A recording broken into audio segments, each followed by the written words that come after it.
What's up everyone, welcome back to the channel. Another day, another still worth it video, and today we're talking about an interesting concept of a phone. And it's not interesting and it's not even a concept, it was just made and Samsung put it out, so I don't even know what I'm talking about. The specific phone is the Samsung Galaxy S6 Edge, and this phone, it was interesting in a way because it brought the Edge type of design to the S lineup, and that was pretty much carried over to basically every single other Samsung phone that came out after the S7. We saw a little bit of remnants of this phone straight to all these other phones, and I think the S6 Edge was super interesting, and I do think this phone was more important and better than the standard S6, but they were both kind of grouped in, and I think the Galaxy S6 got most of the praise. But this phone was also the first time that we saw Samsung push not only one version of the S series device, but also another version of the S series device too. And I don't really mean that in a way of like multiple carriers having different phones and different carriers have a different version of that phone.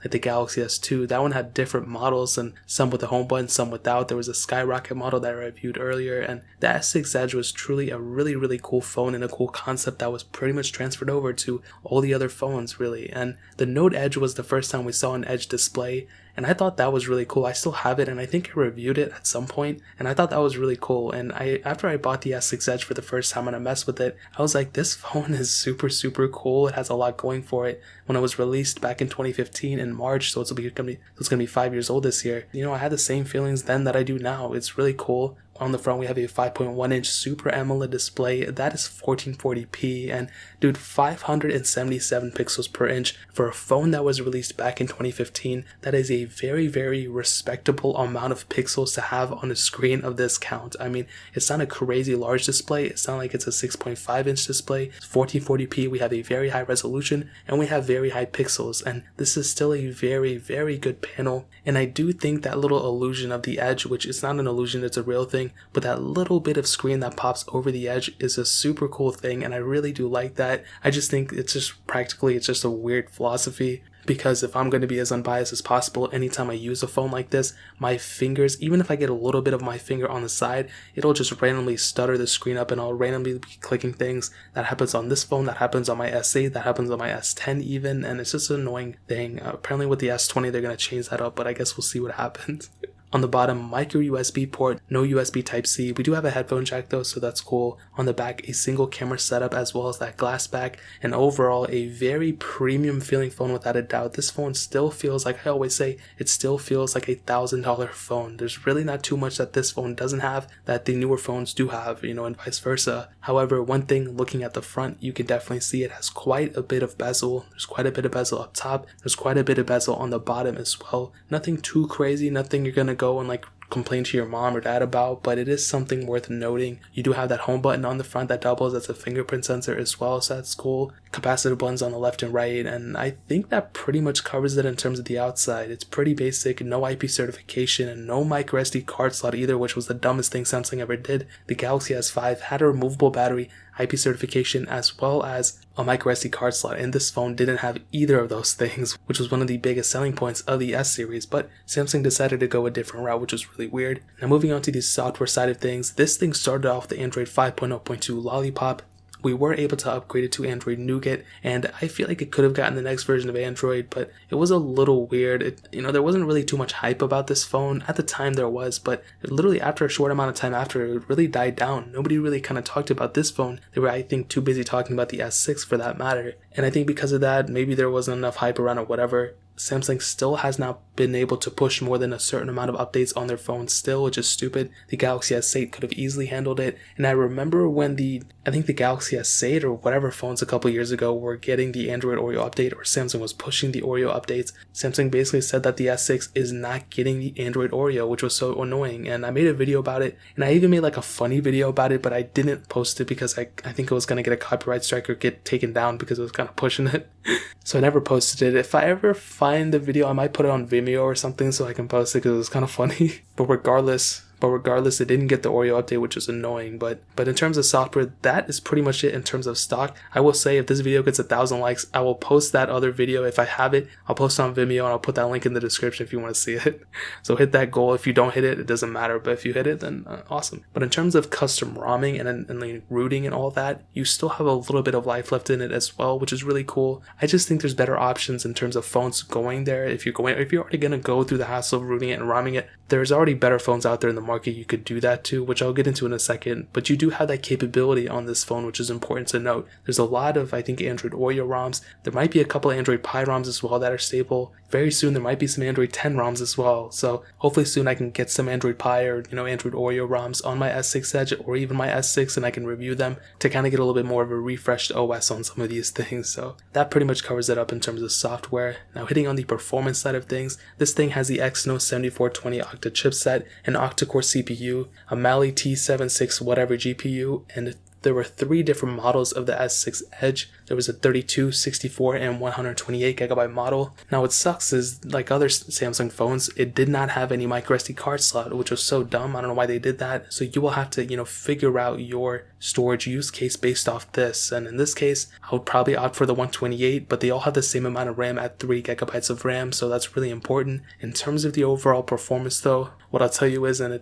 I feel the same way about how I felt my other ones, especially my S6, it feels like a very cool mixture of speed and super glitchiness. The UI isn't really that smooth. It's not horribly smooth. It's like if you click on something, it'll open and everything, but it just feels like a super like choppy performance year round overall. However, what I will say is that once you have something loaded, it's not bad. Like it'll go through things. I feel like I say not bad like 50 times in a video, but it really isn't. I think that's the best way I can put it. I think for a majority of people, they're not going to complain about it too much. It's just, going through things like opening this and then going into the app manager and clicking on another thing and having to wait like an extra second and then having that load up and then having the RAM management kind of stutter all over the place and not be that great at it. That's kind of one thing that I see on this phone. So it's not like a horrible performer for the time that it was released and its age and its price point right now. But looking at 2020 phones, it definitely is not a good performing phone. Apps do stutter, games do stutter all the time, and there's some choppy frames here and there on,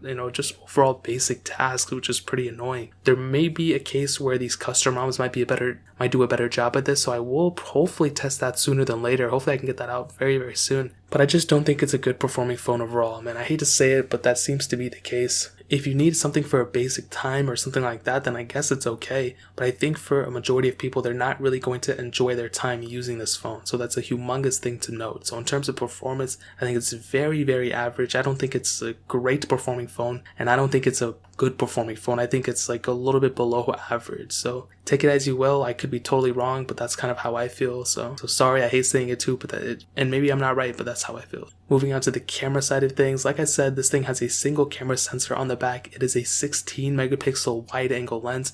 You have optical image stabilization on this camera for a 2015 phone. That's pretty cool. You can shoot 4K videos on it as well, which is pretty surprising. On the front, you have a 5 megapixel camera, and that, I'm just gonna get out of the way. This front camera is not good at all. It's really not that great. You can shoot 1440p videos on it, which is pretty cool, but other than that, it's really not that good of a camera. That back camera though, with that 16 megapixel lens, it's actually pretty decent. I'm gonna be completely honest. You can do 1080p at up to 60 frames, 720p at 120. I think the overall quality of that camera is really, really surprisingly well. I was expecting it to be a little bit worse than it was. I knew the Galaxy S5 and the S4, those were pretty good, still. The S6 Edge though was really surprising. You have all those little camera features built in as well, which is cool. Video quality is pretty decent. Audio quality is not that good. The biggest disadvantage for this camera though would definitely be the hardware sensors. We don't have that telephoto, we don't have the ultra wide, and I feel like I say this in every video, but for these older phones, it's super important because every single one of these phones will lack that sort of feature. So that's a humongous thing to note. Kind of keep that in mind as you're going through and you're using this phone. But in terms of the camera, it's very good in terms of quality, but the negative thing